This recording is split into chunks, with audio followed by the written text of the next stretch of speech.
घंटपड़ा ग्राम आज को आमर लक्ष्मी पूजा आरंभ हो जाइए। आमर कुमार पूर्णिमा परदिन ठारू आम ग्राम बड़ आनंद उल्लासर सहित लक्ष्मी पूजा 22 मंडप रे माँ लक्ष्मी पूजा पाउछंती।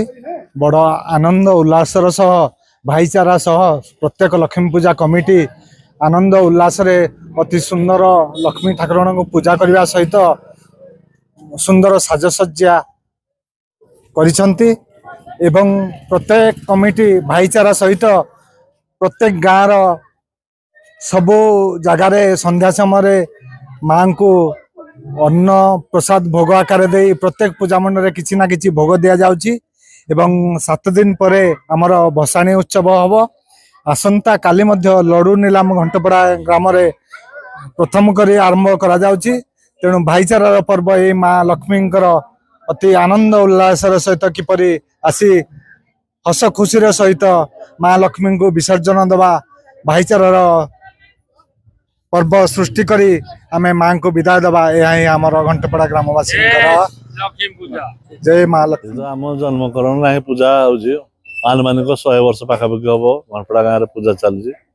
ये बहुत आगुरी होती बहुत बड़ जाक जकम आगुरी होता किंतु एबे खास कर घंटपड़ा गाँव में यूथ बेसी पूजा को आकृष्ट आउ पाखापाखि पूजा 12 ରୁ 13 दिन होची।